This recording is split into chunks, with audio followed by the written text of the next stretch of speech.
ಕೆಂಪೇಗೌಡ ನ್ಯೂಸ್ಗೆ ಸ್ವಾಗತ. ನಾನು ನಿಮ್ಮ ಚುಂಚುಂಗಿರಿ ಶಶಿಕುಮಾರ್ ಮಾತಾಡ್ತಾ ಇದ್ದೀನಿ. ಇವತ್ತಿನ ವಿಚಾರ,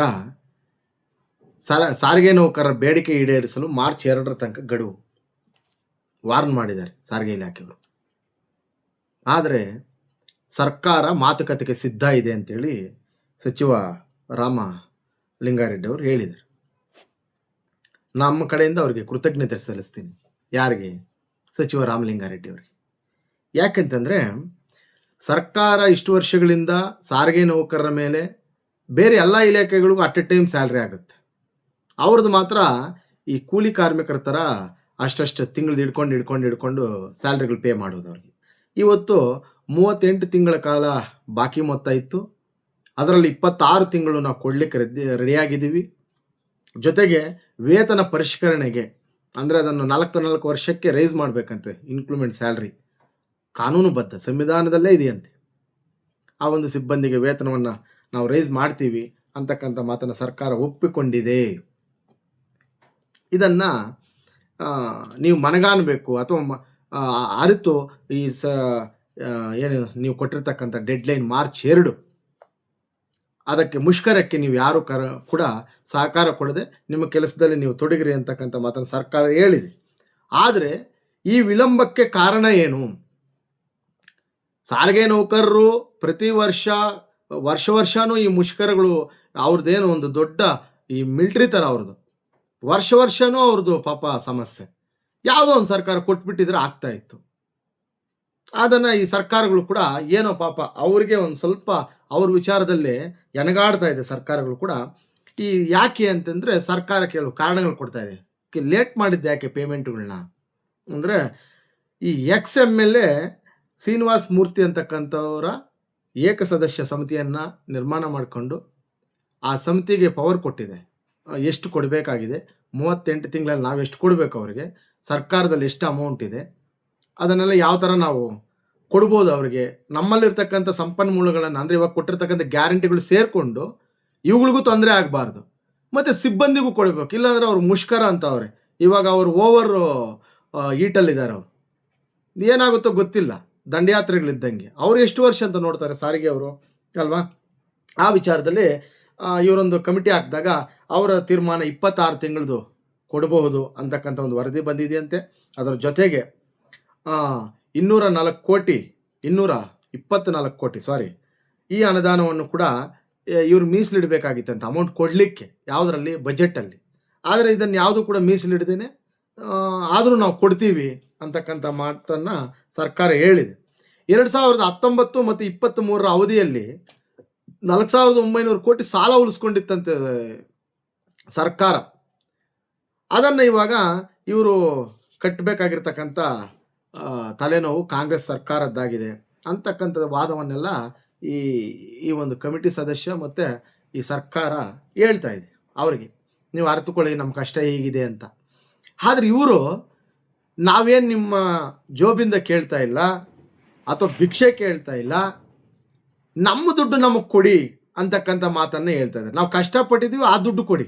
ಈ ಸಾಯಂಕಾಲ ಕೂಲಿ ಕೇಳ್ತೀವಲ್ಲ ಹಂಗೆ. ಈ ಸರ್ಕಾರ ಅದು ಏನೋ ಇಲ್ಲ ಸರ್ಕಾರದ್ದು ದರಿದ್ರನೋ ಅಥವಾ ಇವ್ರ ಮೇಲೆ ತಿರಸ್ಕಾರನೋ ಅಥವಾ ಶಾಪನೋ ಗೊತ್ತಿಲ್ಲ, ಇವರ ಅಮೌಂಟಿಗೆ ಬರ್ತದೆ ಸರ್ಕಾರಕ್ಕೆ, ನೌಕರರ ದುಡ್ಡಿಗೇನೆ ಬರ್ತದೆ. ಸ್ಯಾಲ್ರಿ ಕೇಳ್ತಾ ಇರೋದು ಅವರು, ಬೋನಸ್ಗಳು ಇನ್ನೊಂದು ಅಥವಾ ವರ್ಷಕ್ಕೆ ಬೇರೆ ತರಲ್ಲ. ಆದರೂ ಕೂಡ ಇದಾಗ್ತಾ ಇದೆ. ಇದರ ಜೊತೆಗೆ ನಾವು ರಾಮಲಿಂಗಾರೆಡ್ಡಿ ಅವರಿಗೆ ಅಭಿನಂದನೆ ಸಲ್ಲಿಸ್ತೀನಿ ನಾನು ಈ ವಿಚಾರದಲ್ಲಿ, ಮಾನ್ಯ ಮಂತ್ರಿಗಳಿಗೆ. ಯಾಕೆಂದರೆ ನೀವು ಈ ಒಂದು 38 ತಿಂಗಳದು ಕೂಡ ಕೊಡ್ತೀರಾ, ಸಿಂಗಲ್ ಪೇಮೆಂಟಲ್ಲಿ ಆಗುತ್ತೆ ಅಂದ್ಕೊಂಡಿದ್ದೆ. ಆದರೆ 26 ತಿಂಗಳದು ಕೊಟ್ಟು ಇನ್ನೊಂದು ವರ್ಷದ್ದು ಪೆಂಡಿಂಗ್ ಉಳಿಸ್ಕೊಂಡಿದ್ದಾರೆ ಅಂದರೆ ಇದಕ್ಕೂ ಕೂಡ ಮುಖ್ಯಮಂತ್ರಿಗಳ ಹತ್ರ ಎಷ್ಟು ಎಣಗಾಡಿರ್ತಾರೆ ನೀವು ಅಂತಕ್ಕಂಥದ್ದನ್ನು ನಾನು ಅರ್ಥಕೊಂತೀನಿ. ಎಷ್ಟು ರಿಕ್ವೆಸ್ಟ್ ಮಾಡಿರ್ತೀರ. ಅವ್ರನ್ನ ಒಪ್ಸೋದು ಅಷ್ಟು ಈಸಿ ಇಲ್ಲ ಮುಖ್ಯಮಂತ್ರಿಗಳನ್ನ. ಅವ್ರು ಒಪ್ಕೊಂಡ್ರೆ ಪೂರಾ ಅಮೌಂಟ್ ಪೇ ಮಾಡ್ತಾರೆ. ಬಟ್ ಅದೇನೋ ಒಪ್ಪದ ಮನಸ್ಸಿನಲ್ಲಿ, ಒಳ್ಳದ ಮನಸ್ಸು ಅಂತೀವಲ್ಲ, ಅದೇನೋ ಒಂದು ಸ್ವಲ್ಪ ಭಾರ ಅವ್ರಿಗೆ. ಈಗ 26 ತಿಂಗಳದು ಕೊಡೋಕ್ಕೂ ಕೂಡ ಸರ್ಕಾರಕ್ಕೆ ಭಾರ. ಏನಂದರೆ ನೋವು, ಏನೋ ನಮ್ಮ ಸೊಮ್ಮೇನೋ ನಮ್ಮ ಸೊತ್ತೇನೋ ಕೊಡ್ತಾ ಇದ್ದೀವಿ ಅಂತಕ್ಕಂಥ ಫೀಲ್ ಅವ್ರಿಗೆ. ಇದರಲ್ಲಿ ಇವ್ರನ್ನ ಹೋಗಿ ಅವ್ರನ್ನ ರಿಕ್ವೆಸ್ಟ್ ಮಾಡಿ ನಾವು ಅದರಲ್ಲಿ ಅಪ್ರಿಷಿಯೇಟ್ ಮಾಡಬೇಕು ಇವ್ರನ್ನ. ಯಾಕಂದರೆ ಅಷ್ಟು ಈಸಿಯಾಗಿ ಅವ್ರು ಒಪ್ಪೋರಲ್ಲ, ಆದರೆ ಇವ್ರು ಒಪ್ಸಿದ್ದಾರೆ. ಮುಖ್ಯಮಂತ್ರಿಗಳು ಹೇಗೆಂದರೆ ಅವ್ರ ತಲೆ ಮೇಲೆ ಬರೋ ತನಕ ಅದೇ ನಿಮ್ಮ ಇಂಟೆನ್ಷನ್ ಗೊತ್ತಾಗಿದೆ ಅವ್ರಿಗೆ. ಇನ್ನು ಕಂಟ್ರೋಲ್ ಮಾಡೋಕ್ಕಾಗಲ್ಲ. ಸರ್ಕಾರ ಯಾವ ಸ್ಟೇಜ್ಗಾದರೂ ಹೋಗ್ಬೋದು ಮುಷ್ಕರಕ್ಕೆ ನಿಂತ್ಕೊಂಡ್ರೆ. ಅವ್ರಿಗೆ ಗೊತ್ತಿದೆ ಈ ಮುಷ್ಕರದ ಎಫೆಕ್ಟ್ ಏನಿದೆ ಈಗಿರ್ತಕ್ಕಂಥ ಪರಿಸ್ಥಿತಿಯಲ್ಲಿ. ಆಮೇಲೆ ಕೊಡಬೇಕಾಗಿರೋ ಅಮೌಂಟ್ ಅದು ಏನು ಹೆಚ್ಚಿಗೆ ಏನು ಅವ್ರೇನು ಬೇಡಿಕೆಗಳನ್ನಿಟ್ಟಿಲ್ಲ. ಹಾಗಾಗಿ ಒಪ್ಕೊಂಡು ಇಷ್ಟ ಕೊಟ್ಟಿದ್ದಾರೆ. ಇದರ ಜೊತೆಗೆ ಸಾರಿಗೆ ನೌಕರರ ಭವಿಷ್ಯ ನಿಧಿ ಮತ್ತು ಡೀಸೆಲ್ ಬಾಕಿ ಪಾವತಿಗಾಗಿ 2,000 ಕೋಟಿ ಅನುದಾನ ಬೇಕಂತೆ. ಸಾರಿಗೆ ಸಂಸ್ಥೆಗೆ ಬ್ಯಾಂಕ್ಗಳಿಂದ ಸಾಲ ಪಡೆಯಲಿಕ್ಕೆ ಅನುಮತಿಯನ್ನು ಕೊಟ್ಟಿದೆ ಅಂತೆ ಸರ್ಕಾರ. ಆಮೇಲೆ ಈ ಸಾಲದ ಅಸಲು ಮತ್ತು ಬಡ್ಡಿಯನ್ನು ಸರ್ಕಾರನೇ ಪಾವತಿಸುತ್ತೆ ಅಂತಕ್ಕಂಥದ್ದನ್ನು ಅದು ಮನದಟ್ಟು ಮಾಡಿದೆ. ಈ ಎಲ್ಲ ಕಾರಣಗಳಿಂದ ನೀವು ಮುಷ್ಕರವನ್ನು ನಿಲ್ಲಿಸಿ, ನಾವು ದಯವಿಟ್ಟು ನಿಮ್ಮೆಲ್ಲ ಕೆಲಸಗಳನ್ನು ಮುಗಿಸ್ಕೊಡ್ತೇವೆ, ನಿಮ್ಮ ಬೇಡಿಕೆಗಳಿಗೆ ನಾವು ಸ್ಪಂದಿಸ್ತೀವಿ ಅಂತಕ್ಕಂಥ ಮಾತನ್ನು ಸರ್ಕಾರ ಹೇಳಿದೆ.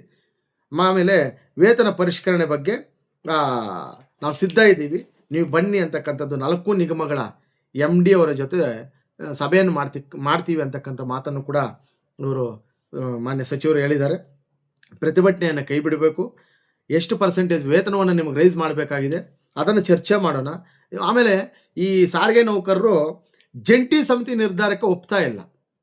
ಇವರ ಒಂದು ಇಂಟೆನ್ಷನ್ನು ಅವರ ಒಂದು ಮೆಂಟಾಲಿಟಿಗೆ ಸೆಟ್ ಆಗ್ತಾ ಇಲ್ಲ. ಹಾಗಾಗಿ ಅವ್ರು ಏನು ಹೇಳ್ತಾರೋ ಅದಕ್ಕೆ ಇವರು ವಿರುದ್ಧವಾಗಿದ್ದಾರೆ. ಇಲ್ಲ, ನಾವು ಖಂಡಿತ ಫ್ರೀಡಮ್ ಪಾರ್ಕಲ್ಲಿ ಪ್ರತಿಭಟನೆಗಳು ಮಾಡ್ತೀವಿ, ಇಲ್ಲ ಮುಷ್ಕರಗಳು ಮಾಡ್ತೀವಿ ಅಂತಕ್ಕಂಥ ಮಾತನ್ನು ಖಡಾಖಂಡಿತವಾಗಿ ಕಡ್ಡಿ ಮುರಿದಂಗೆ ಸಾರಿಗೆ ಇಲಾಖೆ ಫಿಕ್ಸ್ ಆಗಿದೆ. ಅವ್ರಿಗೆ ಈಗ ಸಾಯ್ಬೇಕಿಲ್ಲ ಬದುಕಬೇಕು, ಎರಡರಲ್ಲಿ ಒಂದು ಆಗ್ಬೇಕು, ಹಂಗೆ ತೀರ್ಮಾನ ಅವ್ರದ್ದು. ಆದರೆ ಇಲ್ಲೇನಾಗಿದೆ, ಈ ಉಪಮುಖ್ಯಮಂತ್ರಿಗಳ ಬಗ್ಗೆ DK ಶಿವಕುಮಾರ್ ಅವರು ಮಾನ್ಯ ಮಂತ್ರಿಗಳು ಸರ್ಕಾರದಲ್ಲಿ ಇದ್ದಾಗ ಒಂದು ಮಾತು, ಇಲ್ಲದೇ ಇರುವಾಗ ಒಂದು ಮಾತು ಅವ್ರು ಹೇಳ್ತಾರೆ. ನೆನ್ನೆ ಪಾಪ ಅದೊಂದು ನೋವು ತರಿಸಿರ್ಬೋದು, ಏನು ಮಾಡೋಕ್ಕಾಗಲ್ಲ. ಅವರಂತೂ ಈಗ ಮುಖ್ಯಮಂತ್ರಿಗೆ ಹೆಣ್ಗಾಡ್ತವ್ರು.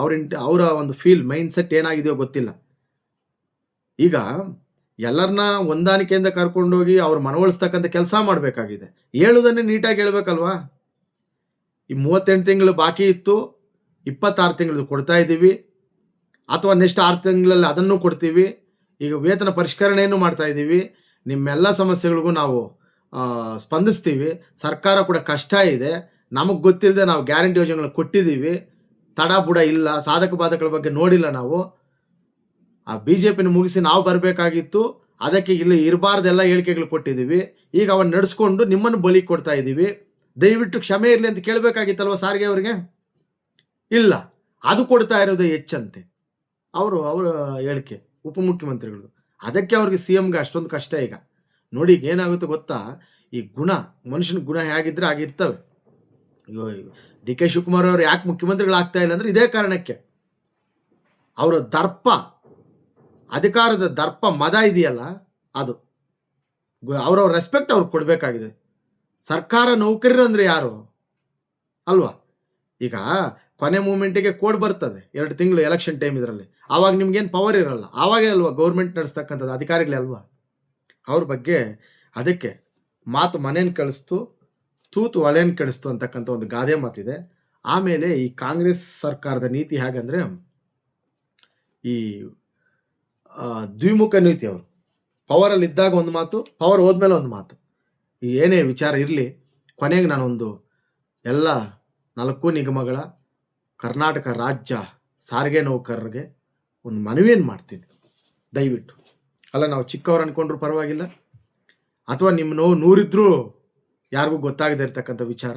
ಆದರೆ ನನ್ನ ಗಮನಕ್ಕೆ, ನನ್ನ ಮನಸ್ಸಿನಿಂದ ಒಂದು ಮಾತು ಹೇಳಬೇಕು ಅನ್ನಿಸ್ತು ಡಿಪಾರ್ಟ್ಮೆಂಟ್ಗೆ. ಯಾಕೆ ಅಂದರೆ, ಏನೋ ನೀವೇ ಎಲ್ಲ ಇಲಾಖೆಗಳಿಗಿಂತ ನಿಮ್ಮ ಇಲಾಖೆನೇ ಪಾಪ ಸರ್ಕಾರಕ್ಕೆ ತುಂಬ ಇದಾಗಿ ಕಾಣುತ್ತೆ, ಅಂದರೆ ಹೀನಾಯವಾಗಿ ಕಾಣ್ತಕ್ಕಂಥ ಇಲಾಖೆ ಅದು. ಇವೆಲ್ಲವನ್ನು ಪಕ್ಕಕ್ಕಿಟ್ಟು ದೊಡ್ಡ ಮನಸ್ಸಿನಿಂದ ಈಗ ಏನು ಹೇಳಿದ್ದಾರೆ ಅದನ್ನೇ ಮನವಿ ಮಾಡ್ತಾ ಇದ್ದೀನಿ ಪದೇ ಪದೇ. ಸರ್ಕಾರದ ಆಗಿರ್ಬೋದು, ನಾವು ಪತ್ರಕರ್ತರು ಕೂಡ ತುಂಬ 3-4 ದಿವಸಗಳ ಹಿಂದಿಂದ ಇದೇ ವಿಚಾರದ ಬಗ್ಗೆ ಮಂತ್ರಿಗಳನ್ನ, ಸರ್ಕಾರವನ್ನು ಪ್ರಶ್ನೆ ಮಾಡ್ತಾ ಇದ್ದಾರೆ. ಯಾವಾಗ ಕೊಡ್ತೀರಾ, ಎಷ್ಟು ಕೊಡ್ತಾ ಇದ್ದಾರೆ ಅಂತ ಚುಚ್ಚಿ ಕೇಳ್ತಾ ಇದ್ದಾರೆ ಅವರಿಗೆ. ಎಲ್ಲ ಮಾಧ್ಯಮ, ಪತ್ರಿಕೋದ್ಯಮ ನಿಮ್ಮ ಪರ ನಿಂತಿರ್ತದೆ ಯಾವತ್ತೂ. ಯಾವುದೇ ಇಲಾಖೆಗೆ ಅನ್ಯಾಯ ಆದರೂ ಕೂಡ ನಿಲ್ತದೆ. ಆ ವಿಚಾರದಲ್ಲಿ ನಾನು ನಿಮಗೊಂದು ರಿಕ್ವೆಸ್ಟ್ ಮಾಡ್ತಾ ಇದ್ದೀನಿ ಸಾರಿಗೆ ನೌಕರಿಗೆ. ಏನಂದರೆ, ಈ ಹುಚ್ಚನ ಮದುವೆ ಮನೆಯಲ್ಲಿ ಉಂಡವನೇ ಜಾನ. ಈಗ ಹುಚ್ಚಿನ ಅವನಾದ್ರು ಮದುವೆ ಮಾಡಿದ್ರೆ ಅವ್ನು ಯಾವಾಗ ಎಷ್ಟೊತ್ತಿಗೆ ಊಟ ನಿಲ್ಲಿಸ್ತಾನೋ ಗೊತ್ತಿಲ್ಲ. ಫಸ್ಟ್ ಊಟ ಮಾಡ್ಕೊಂಬಿಡ್ಬೇಕು ನೀವು. ಆಗಿದೆ ಸರ್ಕಾರ. ಈ ಹುಚ್ಚರ ಸರ್ಕಾರದಲ್ಲಿ ಉಂಡವನೇ ಜಾಣ ಅಂದಂಗೆ ನಾವು ಕನ್ವರ್ಟ್ ಮಾಡ್ಕೊಬೇಕಾಗ್ತದೆ. ನೀವು ಏನು 26 ತಿಂಗಳ ವೇತನವನ್ನು ಕೊಡ್ತಾ ಇದ್ದಾರೆ, ಫಸ್ಟ್ ಅದನ್ನು ತಗೊಳ್ಳಿ. ಒಪ್ಕೊಬೇಕು ನೀವು. ಪುನಃ ಮುಷ್ಕರ ಇನ್ಯಾರೋ ಎತ್ಕಟ್ರು ಅಥವಾ ಇನ್ಯಾರೋ ಹೇಳಿದ್ರು, ಇಲ್ಲ ನಾವು ಪೂರಾ ಇನ್ನ 1 ವರ್ಷದ 38 ತಿಂಗಳು ಬರೋ ತನಕನೂ ನಾವು ಎದ್ದೇಳಲ್ಲ, ಇಲ್ಲ ನಾವು ಮುಷ್ಕರ ಮಾಡ್ತೀವಿ, ಪ್ರತಿಭಟನೆಗಳು ಮಾಡ್ತೀವಿ. ದಯವಿಟ್ಟು ಇಂಥಕ್ಕೆ ಅವಕಾಶ ಕೊಡಬೇಡಿ ನೀವು ಸಾರಿಗೆಯವರು. ನೋವಿದೆ, ಇಲ್ಲ ಅಂತ ಹೇಳ್ತಾ ಇಲ್ಲ, ಕಷ್ಟ ಇದೆ. ಈ ಸರ್ಕಾರಕ್ಕೆ ಹೃದಯ ಇಲ್ಲ, ತಾಯಿ ಹೃದಯ ಇಲ್ಲ. ಸರ್ಕಾರ ನಿಮ್ಮ ಒಂದು ವಿಚಾರದಲ್ಲಿ ಅದಕ್ಕೆ ಮಾನವೀಯತೆ ಸತ್ತೋಗಿದೆ. ನಿಮ್ಮಲ್ಲಿ ಕರುಣೆ ಇಲ್ಲ ನಿಮ್ಮ ಈ ಡಿಪಾರ್ಟ್ಮೆಂಟ್ ಮೇಲೆ. ನಾನು ಎಲ್ಲ ಒಪ್ಕೊತೀನಿ.